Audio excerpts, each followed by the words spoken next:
welcome to Read the Damn Book, where all the classics you wish you'd read are serialized, chapter by chapter, by me, Jen Smith, a professional audiobook narrator. Thanks for joining me for Season 2, and we're reading The Picture of Dorian Gray by Oscar Wilde. Let's get to it.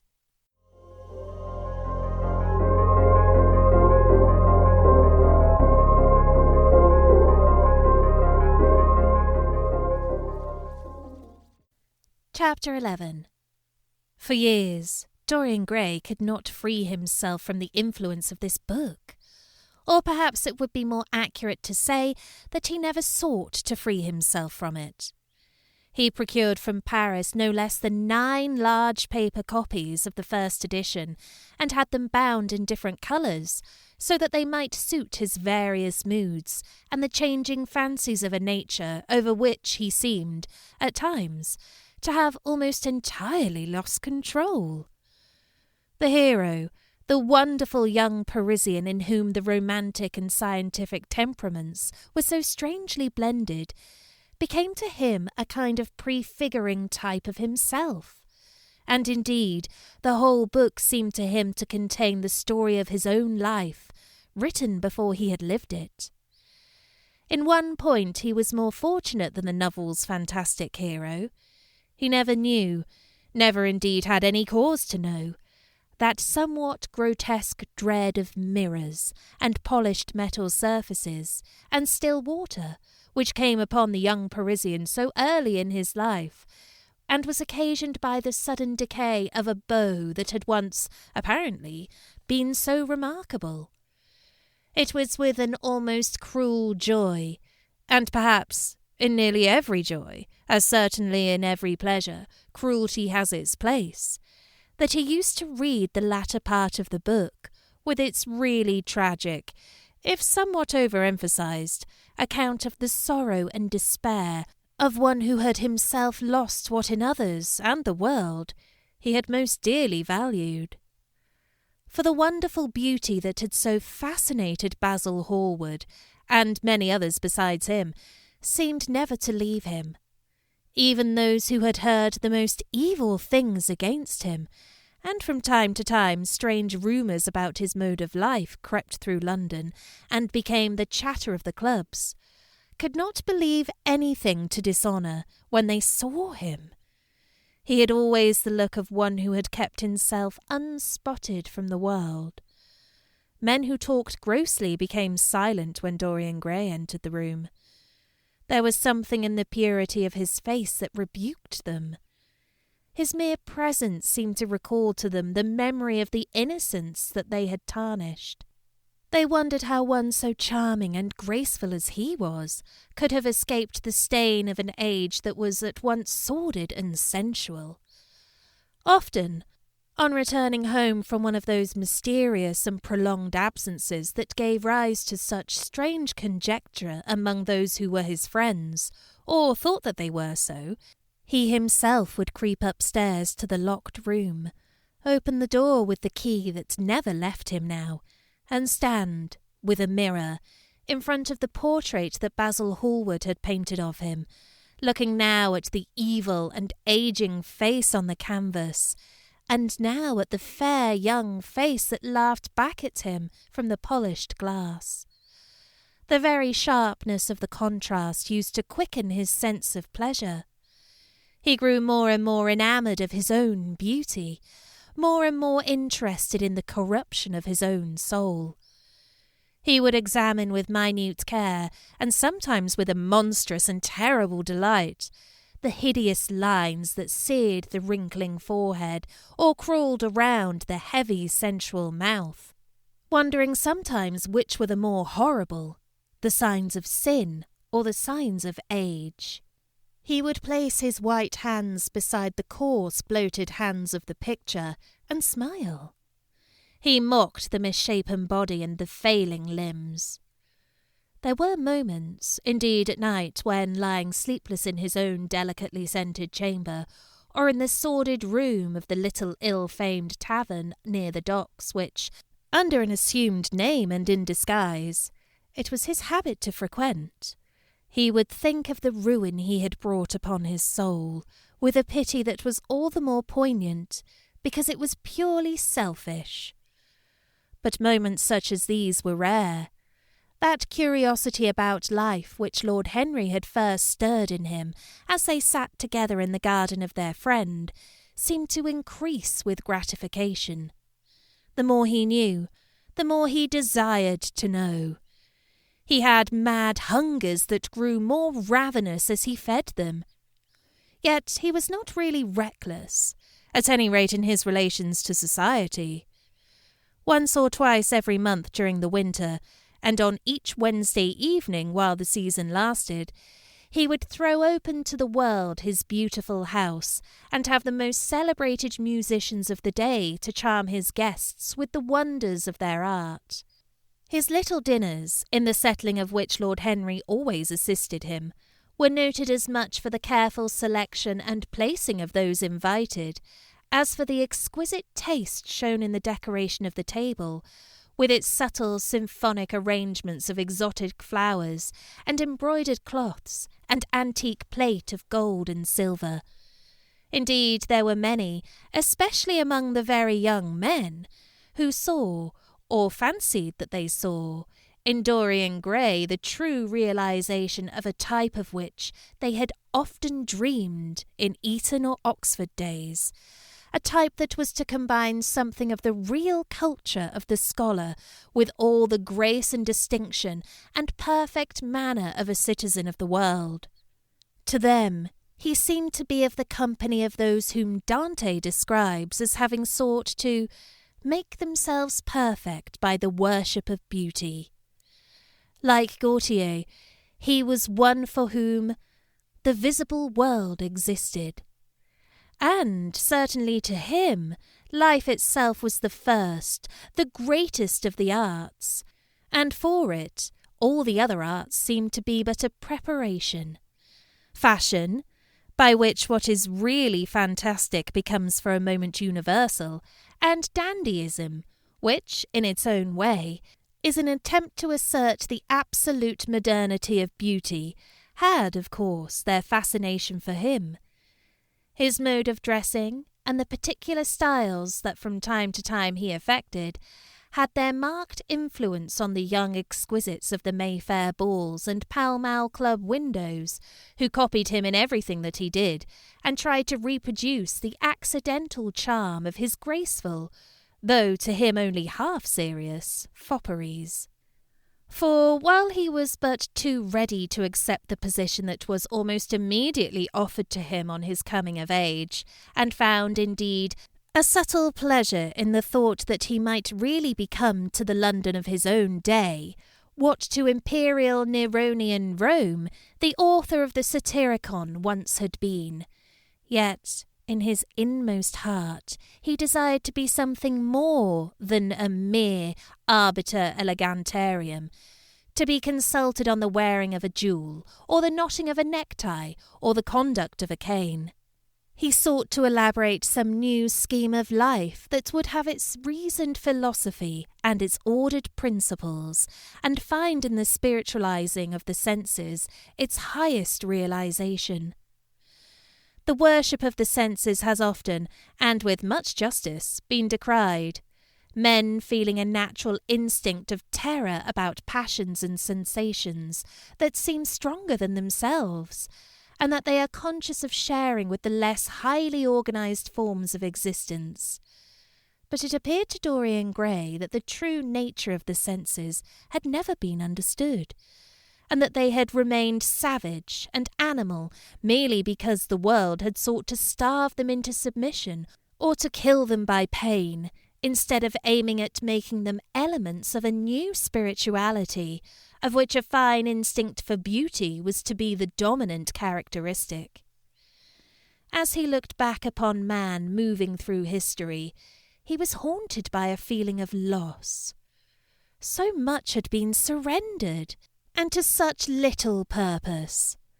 There had been mad, wilful rejections, monstrous forms of self-torture and self-denial whose origin was fear, and whose result was a degradation infinitely more terrible than that fancied degradation from which, in their ignorance, they had sought to escape. Nature, in her wonderful irony, driving out the anchorite to feed with the wild animals of the desert, and giving to the hermit the beasts of the field as his companions. Yes, there was to be, as Lord Henry had prophesied, a new hedonism that was to recreate life and to save it from that harsh, uncomely Puritanism that is having, in our own day, its curious revival. It was to have its service of the intellect, certainly, yet it was never to accept any theory or system that would involve the sacrifice of any mode of passionate experience.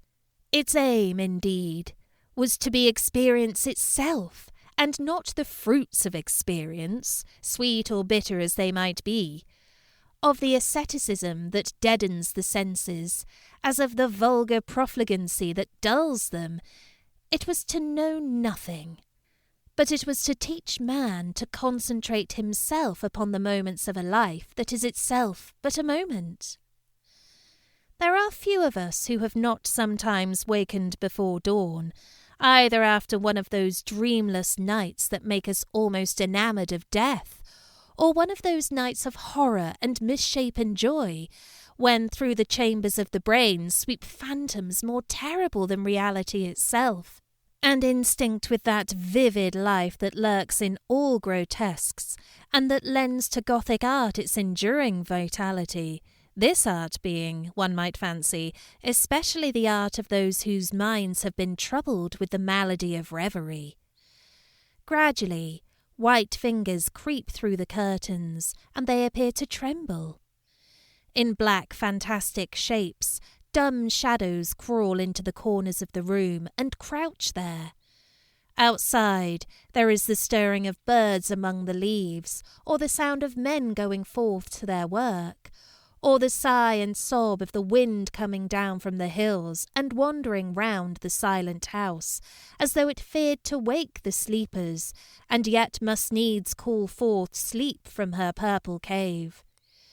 Veil after veil of thin, dusky gauze is lifted, and by degrees the forms and colours of things are restored to them, and we watch the dawn remaking the world in its antique pattern. The wan mirrors get back their mimic life. The flameless tapers stand where we had left them, and beside them lies the half-cut book that we had been studying, or the wired flower that we had worn at the ball, or the letter that we had been afraid to read, or that we had read too often. Nothing seems to us changed. Out of the unreal shadows of the night comes back the real life that we had known. We have to resume it where we had left off, and there steals over us a terrible sense of the necessity for the continuance of energy in the same wearisome round of stereotyped habits, or a wild longing, it may be, that our eyelids might open upon some morning upon a world that has been refashioned anew in the darkness for our pleasure. A world in which things would have fresh shapes and colours, and be changed, or have other secrets. A world in which the past would have little or no place, or survive, at any rate, in no conscious form of obligation or regret. The remembrance even of joy having its bitterness, and the memories of pleasure their pain. It was the creation of such worlds as these that seemed to Dorian Gray to be the true object, or amongst the true objects of life, and in his search for sensations that would be at once new and delightful, and possess that element of strangeness that is so essential to romance, he would often adopt certain modes of thought that he knew to be really alien to his nature, abandon himself to their subtle influences, and then, having, as it were, caught their colour, and satisfied his intellectual curiosity, leave them with that curious indifference that is not incompatible with a real ardour of temperament, and that, indeed, according to certain modern psychologists, is often a condition of it. It was rumoured of him once that he was about to join the Roman Catholic Communion, and certainly the Roman ritual had always a great attraction for him. The daily sacrifice, more awful really than all the sacrifices of the antique world, stirred him as much by its superb rejection of the evidence of the senses as by the primitive simplicity of its elements and the eternal pathos of the human tragedy that it sought to symbolize. He loved to kneel down on the cold marble pavement and watch the priest, in his stiff flowered dalmatic, slowly and with white hands moving aside the veil of the tabernacle, or raising aloft the jewelled, lantern-shaped monstrance with that pallid wafer that at times one would fain think is indeed the panis celestis, the bread of angels, or, robed in the garments of the Passion of the Christ, breaking the host into the chalice and smiting his breast for his sins. The fuming censers that the grave boys, in their lace and scarlet, tossed into the air like great gilt flowers, had their subtle fascination for him. As he passed out, he used to look with wonder at the black confessionals, and long to sit in the dim shadow of one of them, and listen to men and women whispering through the worn grating the true story of their lives. But he never fell into the error of arresting his intellectual development by any formal acceptance of creed or system, or of mistaking, for a house in which to live, an inn that is but suitable for the sojourn of a night, or for a few hours of a night, in which there are no stars, and the moon is in travail. Mysticism, with its marvellous power of making common things strange to us, and the subtle antinomianism that always seems to accompany it, moved him for a season, and for a season he inclined to the materialistic doctrines of the Darwinismus movement in Germany, and found a curious pleasure in tracing the thoughts and passions of men to some pearly cell in the brain, or some white nerve in the body, delighting in the conception of the absolute dependence of the spirit on certain physical conditions, morbid or healthy, normal or diseased. Yet, as has been said of him before, no theory of life seemed to him to be of any importance compared with life itself. He felt keenly conscious of how barren all intellectual speculation is when separated from action and experiment. He knew that the senses, no less than the soul, have their spiritual mysteries to reveal.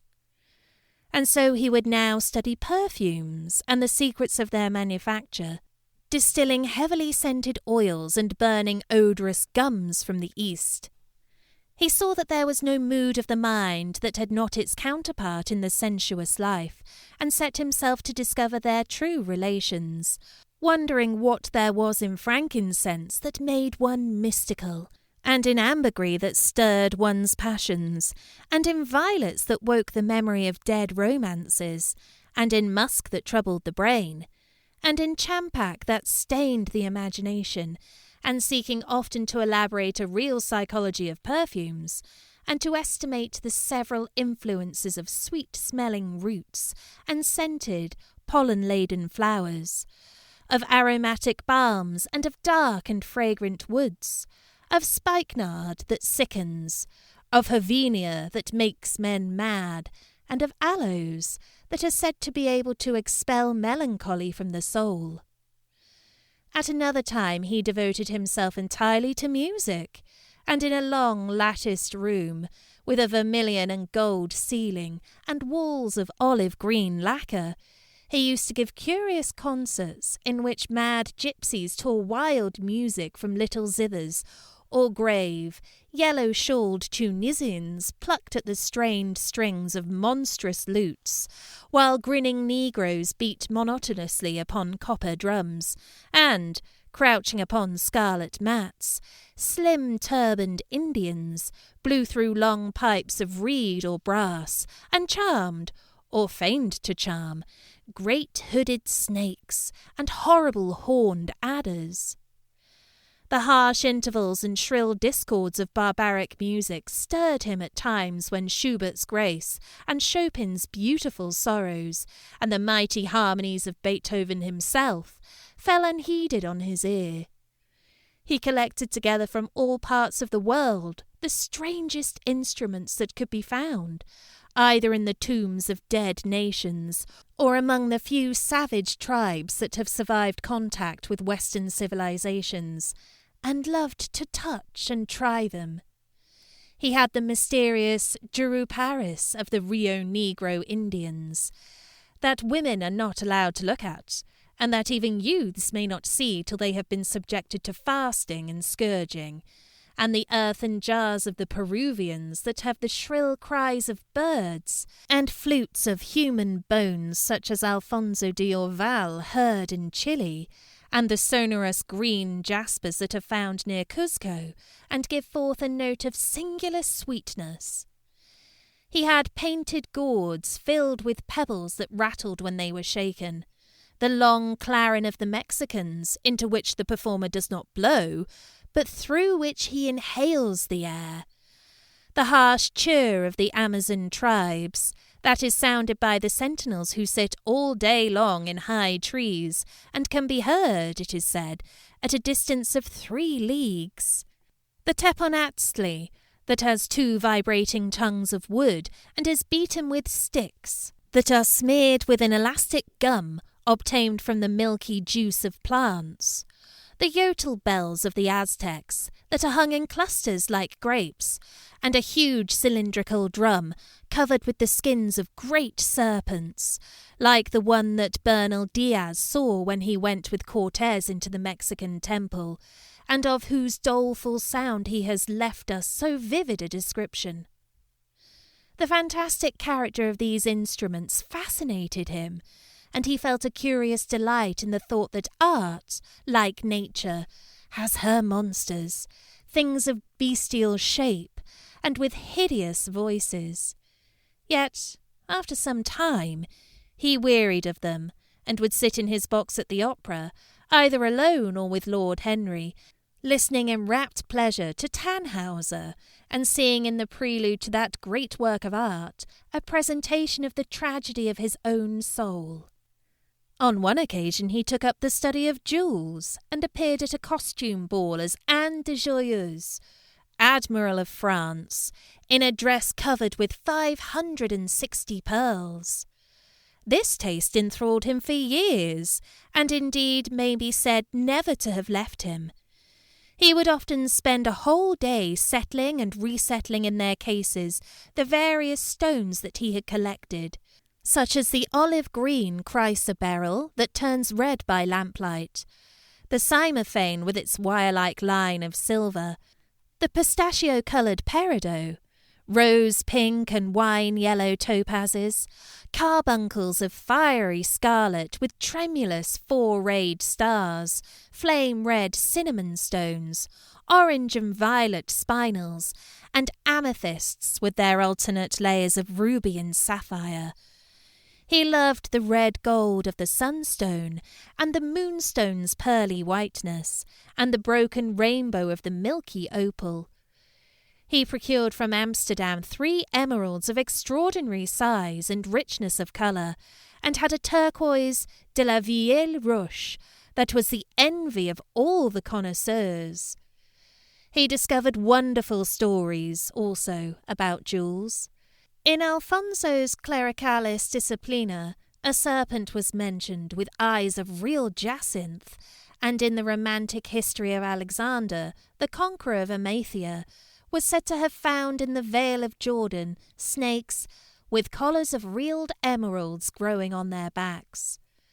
There was a gem in the brain of the dragon, Philostratus told us, and, by the exhibition of golden letters and a scarlet robe, the monster could be thrown into a magical sleep and slain. According to the great alchemist Pierre de Boniface, The diamond rendered a man invisible, and the agate of India made him eloquent. The cornelian appeased anger, and the hyacinth provoked sleep, and the amethyst drove away the fumes of wine. The garnet cast out demons, and the hydropicus deprived the moon of her colour. The selenite waxed and waned with the moon, and the meloceus that discovers thieves could be affected only by the blood of kids. Leonardus Camillus had seen a white stone taken from the brain of a newly killed toad, and that was a certain antidote against poison.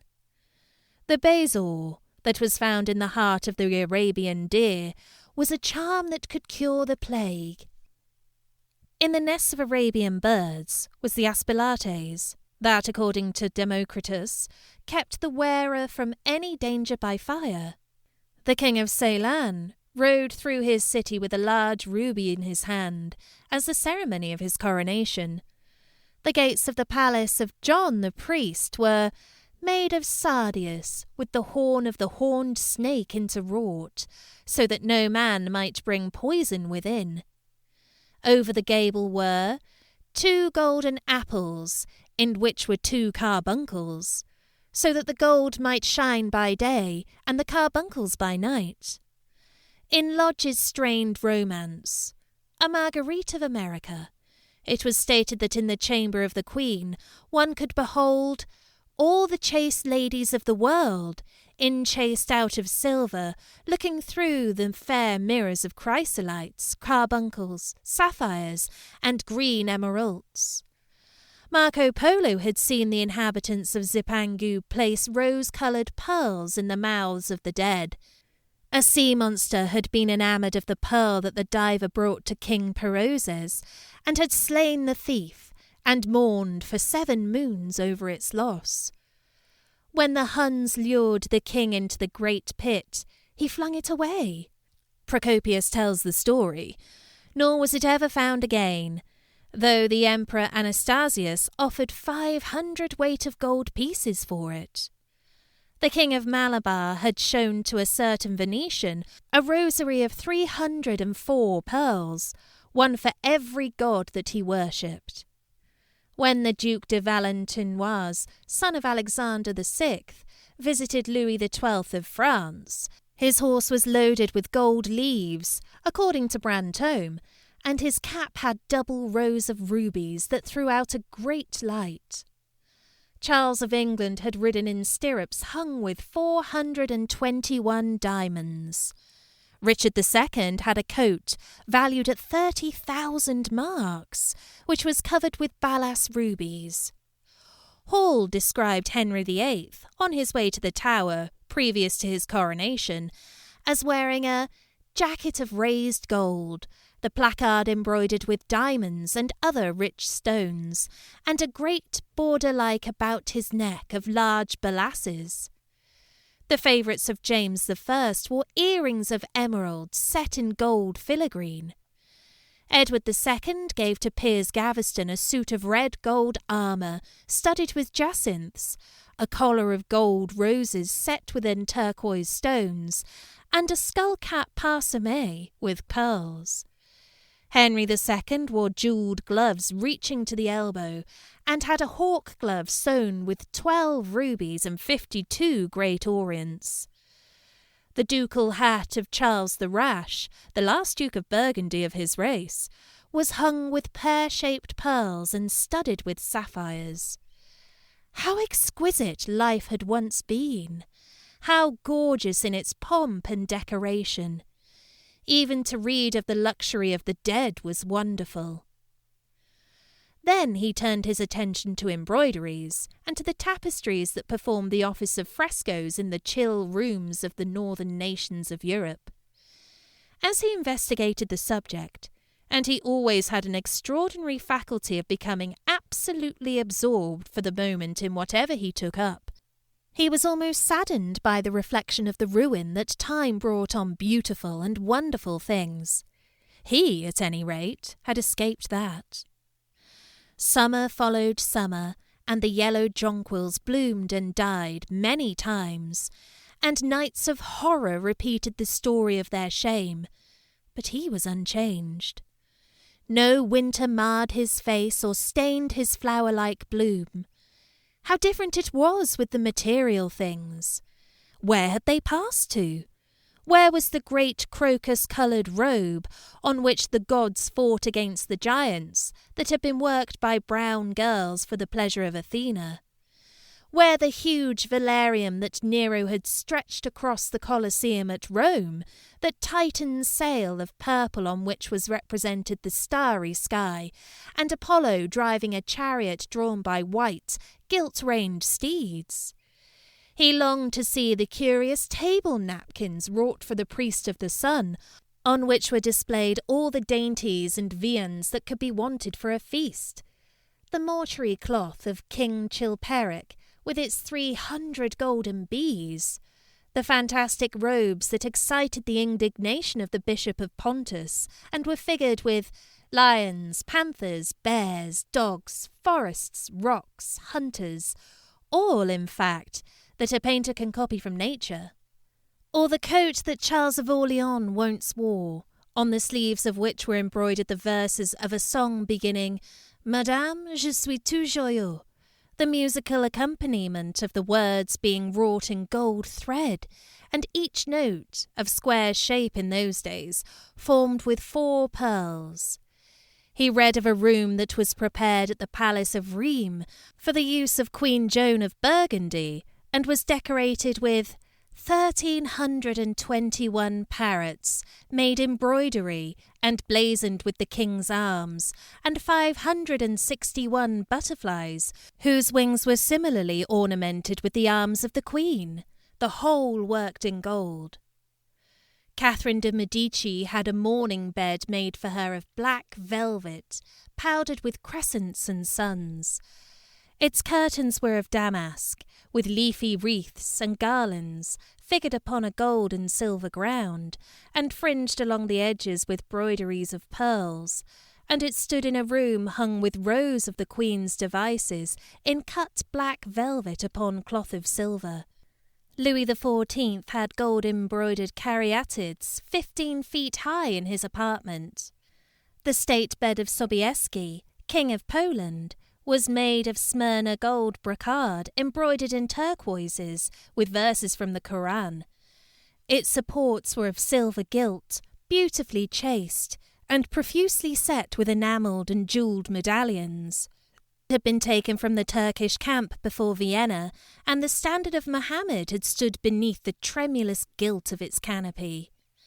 And so, for a whole year, he sought to accumulate the most exquisite specimens that he could find of textile and embroidered work, getting the dainty Delhi muslins, finely wrought with gold thread palmates and stitched over with iridescent beetles' wings, the Dhaka gauzes, that from their transparency are known in the East as woven air and running water and evening dew, strange figured cloths from Java, elaborate yellow Chinese hangings, books bound in tawny satins or fair blue silks and wrought with fleur-de-lis, birds and images, veils of lassis worked in Hungary point, Sicilian brocades and stiff Spanish velvets, Georgian work with its gilt coins, and Japanese fukosas with their green-toned golds,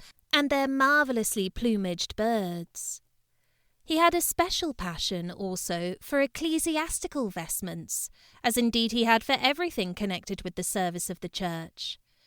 In the long cedar chests that lined the west gallery of his house, he had stored away many rare and beautiful specimens of what is really the raiment of the bride of Christ, who must wear purple and jewels and fine linen, that she may hide the pallid, macerated body that is worn by the suffering that she seeks for and wounded by self-inflicted pain.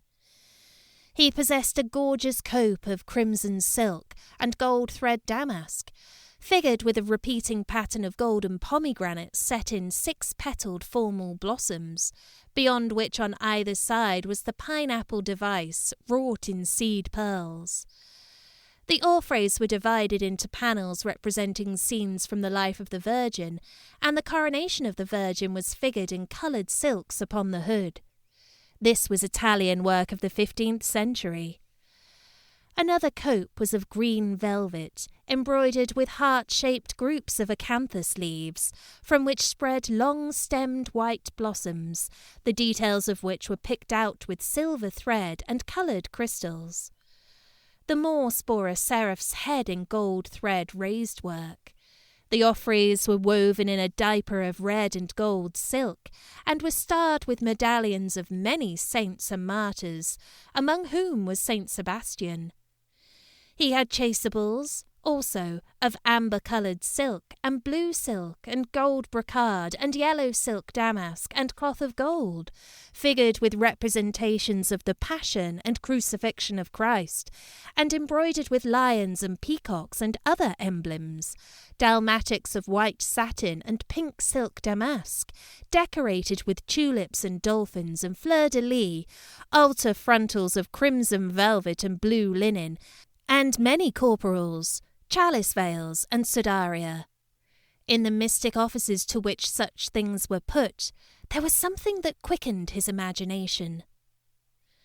For these treasures, and everything that he collected in his lovely house, were to be to him means of forgetfulness, modes by which he could escape, for a season, from the fear that seemed to him at times to be almost too great to be borne.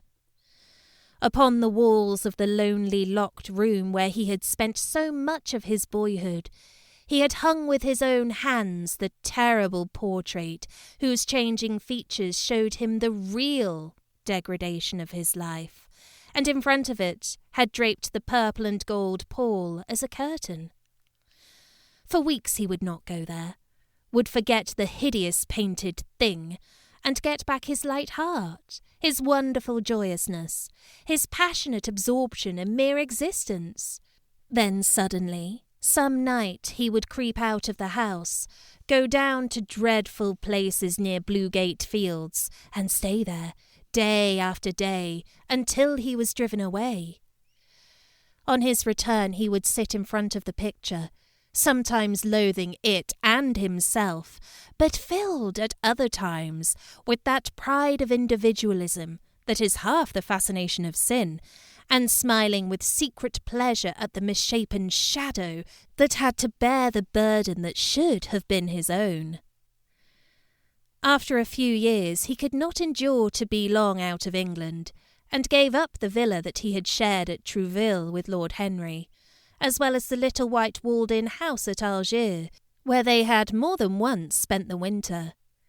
He hated to be separated from the picture that was such a part of his life, and was also afraid that during his absence someone might gain access to the room, in spite of the elaborate bars that he had caused to be placed upon the door. He was quite conscious that this would tell them nothing. It was true that the portrait still preserved, under all the foulness and ugliness of the face, its marked likeness to himself. But what could they learn from that? He would laugh at anyone who tried to taunt him. He had not painted it. What was it to him how vile and full of shame it looked?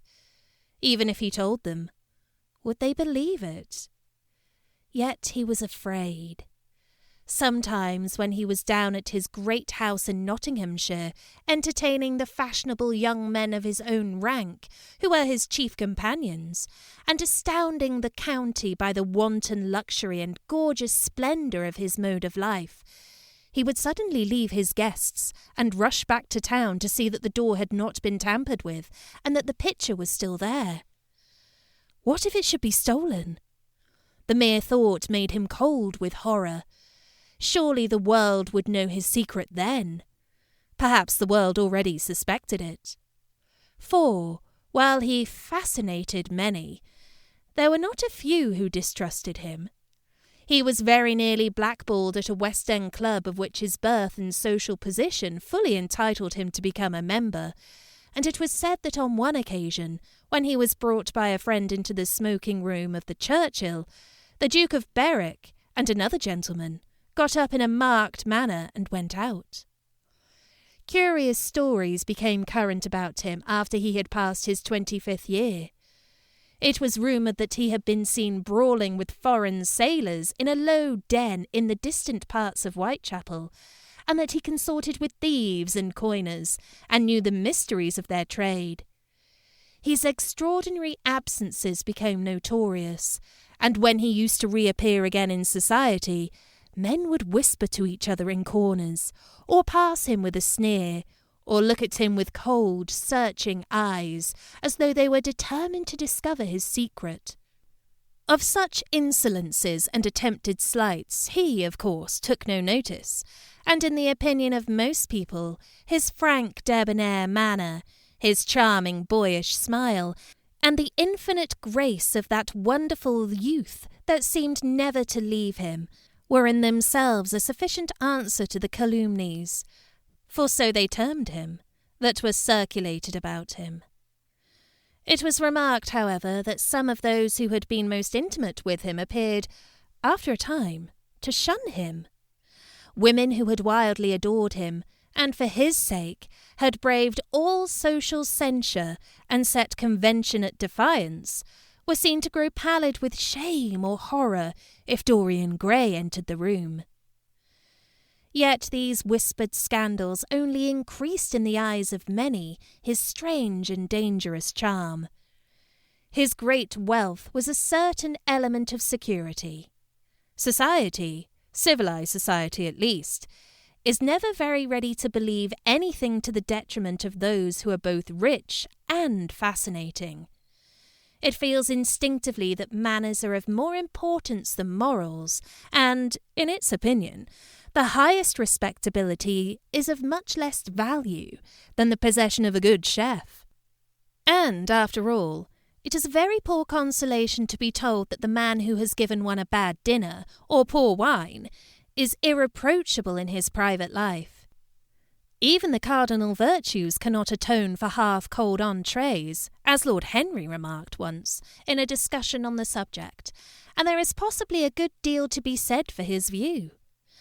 For the canons of good society are, or should be, the same as the canons of art.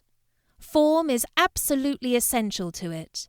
It should have the dignity of a ceremony, as well as its unreality, and should combine the insincere character of a romantic play with the wit and beauty that makes such plays delightful to us. Is insincerity such a terrible thing? I think not. It is merely a method by which we can multiply our personalities. Such, at any rate, was Dorian Gray's opinion. He used to wonder at the shallow psychology of those who conceive the ego in man as a thing simple, permanent, reliable, and of one essence. To him, man was a being with myriad lives and myriad sensations, a complex, multiform creature that bore within itself strange legacies of thought and passion, of whose very flesh was tainted with the monstrous maladies of the dead. He loved to stroll through the gaunt, cold picture gallery of his country house and look at the various portraits of those whose blood flowed in his veins. Here was Philip Herbert, described by Francis Osborne in his Memories on the Reigns of Queen Elizabeth and King James, as one who was caressed by the court for his handsome face, which kept him not long company. Was it young Herbert's life that he sometimes led? Had some strange poisonous germ crept from body to body till it had reached his own? Was it some dim sense of that ruined grace that had made him so suddenly, and almost without cause, give utterance, in Basil Hallward's studio, to the mad prayer that had so changed his life?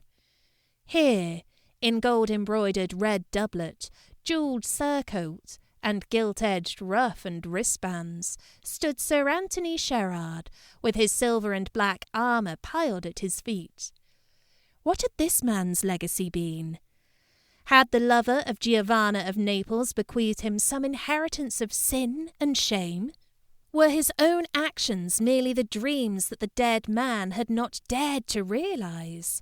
Here, from the fading canvas, smiled Lady Elizabeth Devereux, in her gauze hood, pearl stomacher, and pink slashed sleeves. A flower was in her right hand, and her left clasped an enamelled collar of white and damask roses. On a table by her side lay a mandolin and an apple. There were large green rosettes upon her little pointed shoes. He knew her life, and the strange stories that were told about her lovers. Had he something of her temperament in him? These oval, heavy-lidded eyes seemed to look curiously at him. What of George Willoughby, with his powdered hair and fantastic patches? How evil he looked! The face was saturnine and swarthy, and the sensual lips seemed to be twisted with disdain. Delicate lace ruffles fell over the lean yellow hands that were so overladen with rings. He had been a macaroni of the 18th century, and the friend in his youth of Lord Ferrers. What of the second Lord Beckenham, the companion of the Prince Regent in his wildest days, and one of the witnesses at the secret marriage with Mrs. Fitzherbert? How proud and handsome he was, with his chestnut curls and insolent pose! What passions had he bequeathed? The world had looked upon him as infamous. He had led the orgies at Carlton House. The star of the Garter glittered upon his breast. Beside him hung the portrait of his wife, a pallid, thin-lipped woman in black. Her blood also stirred within him. How curious it all seemed! And his mother with her Lady Hamilton face, and her moist, wine-dashed lips. He knew what he had got from her. He had got from her his beauty, and his passion for the beauty of others. She laughed at him in her loose bacchante dress. There were vine leaves in her hair. The purple spilled from the cup she was holding. The carnations of the painting had withered, but the eyes were still wonderful in their depth and brilliancy of colour. They seemed to follow him wherever he went. Yet one had ancestors in literature as well as in one's own race, nearer perhaps in type and temperament, many of them, and certainly with an influence of which one was more absolutely conscious. There were times when it appeared to Dorian Gray that the whole of history was merely the record of his own life, not as he had lived it in act and circumstance, but as his imagination had created it for him, as it had been in his brain and in his passions. He felt that he had known them all, those strange, terrible figures that had passed across the stage of the world and made sins so marvellous and evils so full of subtlety. It seemed to him that in some mysterious way their lives had been his own. The hero of the wonderful novel that had so influenced his life had himself known this curious fancy. In the 7th chapter he tells how, crowned with laurel lest lightning might strike him, he had sat, as Tiberius in a garden at Capri, reading the shameful books of the Elephantes, while dwarfs and peacocks strutted round him, and the flute-player mocked the swinger of the censer, and, as Caligula, had caroused with the green-shirted jockeys in their stables, and supped in an ivory manger with a jewel-frontleted horse, and, as Domitian, had wandered through a corridor lined with marble mirrors, looking round with haggard eyes for the reflection of the dagger that was to end his days, and sick with that ennui, that terrible tedium vitae, that comes on those to whom life denies nothing, and had peered through a clear emerald at the red shambles of the circus, and then, in a litter of pearl and purple drawn by silver-shod mules, been carried through the street of pomegranates to a house of gold, and heard men cry on Nero Caesar as he passed by, and, as Elagabalus, had painted his face with colours, and plied the distaff among the women, and brought the moon from Carthage, and given her in mystic marriage to the sun. Over and over again Dorian used to read this fantastic chapter, and the 2 chapters immediately following, in which, as in some curious tapestries or cunningly wrought enamels, were pictured the awful and beautiful forms of those whom vice and blood and weariness had made monstrous or mad. Filippo, Duke of Milan, who slew his wife and painted her lips with a scarlet poison that her lover might suck death from the dead thing he fondled. Pietro Barbi, the Venetian known as Paul II, who sought in his vanity to assume the title of Formosus, and whose tiara, valued at 200,000 florins, was brought at the price of a terrible sin. Gian Maria Visconti, who used hounds to chase living men, and whose murdered body was covered with roses by a harlot who had loved him. The Borgia on his white horse, with fratricide riding beside him, and his mantle stained with the blood of Perotto.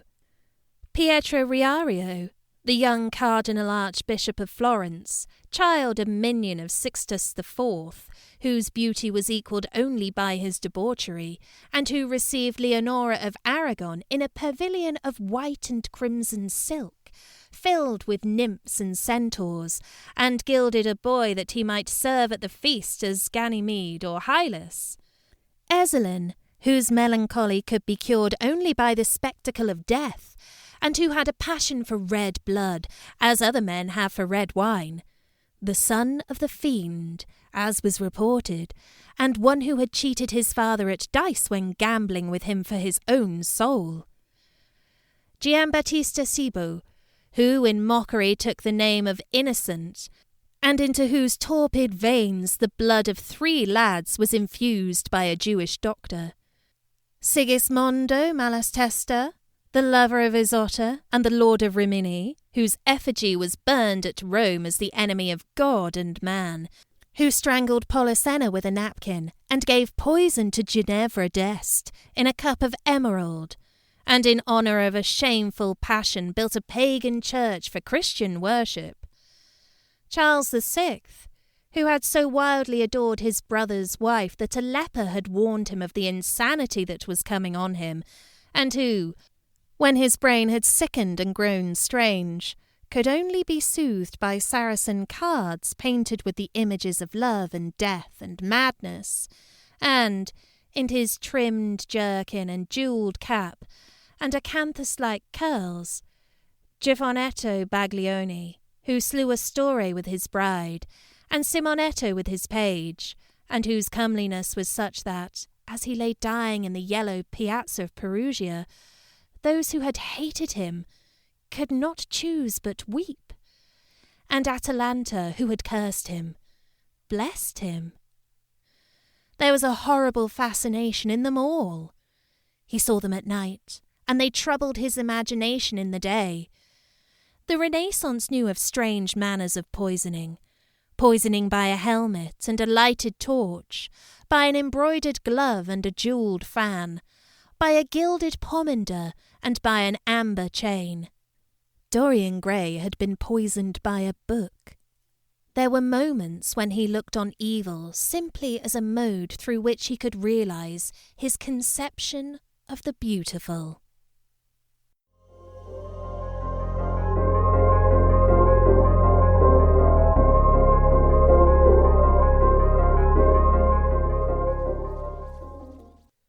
Thanks for listening to this episode of Read the Damn Book.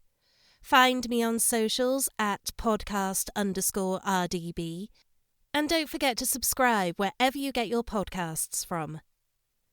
Let me know if there's anything you'd like to hear. See you next time on Read the Damn Book.